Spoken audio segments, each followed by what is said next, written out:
farz qilindi.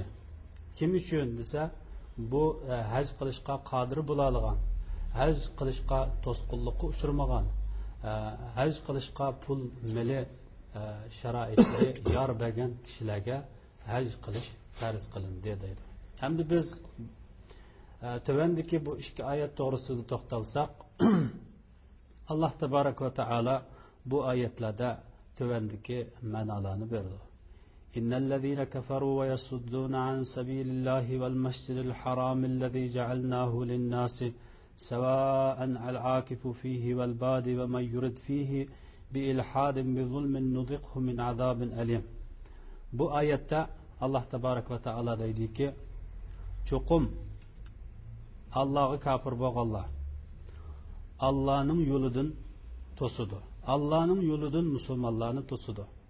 Deppolap nundin kiyin haram mescididin mu musulmanlarını haram mescidige keliştin tosudu.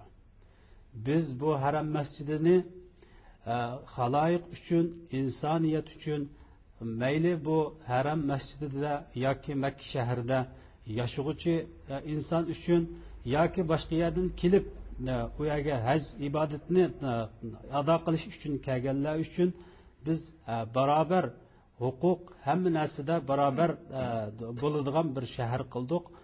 Mushu shaharga kelishdan kafir bo'lganlar, Allohga kafir bo'lganlar musulmonlarni to'sidi dedi. Biz bu oyatning 5-dagi bergan ishoratga ma'noga qaraydigan bo'lsak, biz Sharq Turkistonlik musulmonlar Xitoy kommunist hokimiyatining biz xalqni namoz o'qishdan har xil yo'llar bilan to'sqanligini albatta bilamiz. Ro'za tutishni har xil yo'llar orqali to'sqanligini bilamiz.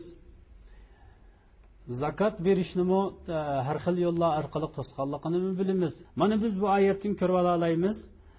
Allohga kafir bo'lgan insonlar musulmonlarni Allohning yo'lidan to'sidi. Allohga ibodat qilishni to'sidi. Masjidul Haromga kelishni to'sidi. Masjidul Haromda yashagan inson bilan boshqa yerdan kelib ibodat qilish uchun kelgan odamning hammasi barobar. Kimki bu Masjidul Haromda zulm qilishga urinadigan yoki Allohga shirk keltirishga urinadigan yoki birsiga zulm qilishga urinadigan yoki zulm qilishni iroda qiladigan biz uningga azobi alimni tetib qo'ymaymiz deydi. Hamda ikkinchi oyatga kelsak, va iz bawwa'na li ibrohima makanal bayti alla tushrika bi shay'an wa tahhir baytiya lit-ta'ifina wal qa'imina var ruk'is sujud. Bu oyatda deydiki, biz İbrahim aleyhisselamni hozirgi Kabe'nin o'rnini İbrahim aleyhisselamga bildirdik. İbrahim aleyhisselamni u yerga kelib o'rinlashtirdik. U yerga kelib o'rinlashtirgandan keyin İbrahim aleyhisselamga biz dedikki, sen bana yani Allah'a shirk keltirma. Mening uyamni tavob qilg'uvchilar, namoz o'quvchilar, ruku qilg'uvchilar, sajda qilg'uvchilar uchun mening uyam bo'lgan haram masjidini, Baytullohni shirkdan poklig'in deydi. Hurmatli qarindoshlar, biz bu yerda islom dinininki bu oyatda islom dinining faqatla bir narsaga markazlashadiganligini bilib olaymiz. İslam dinida mayli qandoq ibodat bo'lsin, mayli badaniy ibodat bo'lsin yoki moliya ibodat bo'lsin, mayli qandoq ibodat bo'lsin, bu ibodatning hammasi bir narsaga kelib markazlashadi. U bo'lsa nima desak, Allohni bir bilish, Allohni bor bilish, uningga bir narsani shirk keltirmaslik. Mana bu ma'no Qur'oni Karimningki bu oyatidan chiqib turdi. Hamda yana bir oyat keladigan bo'lsak, va azzin fin nasi bil hajji ya'tuka rijala va ala kulli zamirin ya'tina min kulli fajjin amiq. Bu oyatda deydiki, ibrohim alayhissalomga alloh taborak va taolo xitob qilib deydiki, sen endi baytullohni bino qilib bo'lding, baytullohni yasab bo'lding, endi sen xaloyiqqa hajning farz bo'lganligini sen ularga o'qitgin deydi. E'lon qilgan ibrohim alayhissalom, sen insonlarga hajning farz bo'lganligini, ular hajga piyoda holatda, uloqqa mingan holatda naiti yiroq yo'llardan keladi deydi. Biz bu oyatning ma'nosiga qaraydigan bo'lsak, Sharq Turkiston musulmonlarining burungi zamonlarda, hozir bu yangi asrdagi qatnash vositalari chiqqandan keyin yo'l qisqargan bilan burungi zamonda bizning vatanimizdan haj qilish uchun, haj ibodatini qilish uchun 6 oy yo'l yurish kerak edi. Kelish uchun ham, qaytish uchun yana 6 oy yo'l yurish kerak edi. Ya'ni biz kelish ketishini hisoblasak 1 yil Sharq Turkistondan hajga kelib, hajni ado qilib qaytib ketish fursati bo'la oladi. Ammo bu Alloh nasib qilgan kishiga. Ammo Alloh nasib qilmagan kishilarga ba'zilar yo'lda xatarga uchrab vafot bo'ladi. Ba'zilarninki pul meli yo'lda tugab ketadi. Ba'zilar nurg'unda biz so'zlab bo'lolmaydigan qiyinchiliklarga uchraydi. Ular ba'zida uloqqa minib mangan bo'lsa, ba'zida piyoda minishga to'g'ri keladi. Ham ba'zida kemiga chiqishga to'g'ri keladi. Mush qatorliq mushaqqat, jafo mushaqqatlarni yengib, bizning Sharq Turkiston xalqimiz shu zamonlardami haj qilishni tark etmagan.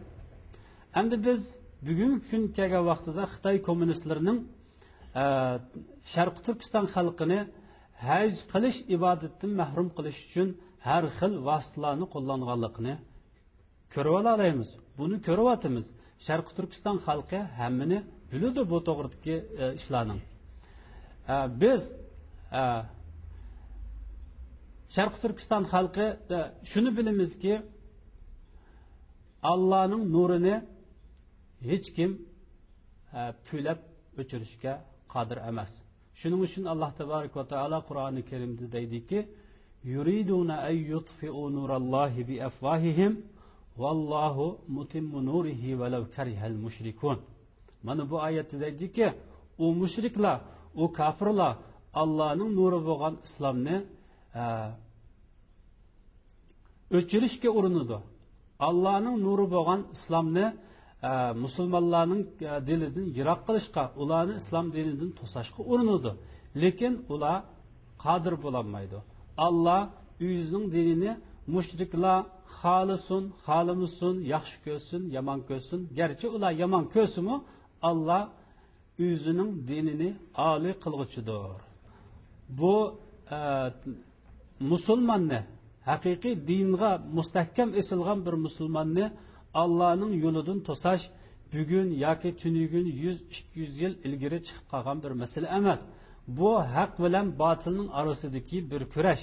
Bu payg'ambar alayhisalomning zamonasidan tortib ta hozirgacha davom qilib kelayotgan bir masala.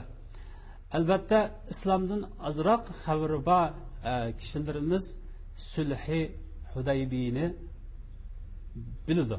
Sulhi Hudaybiyning qandaq sulhi bo'lganligini bilamiz.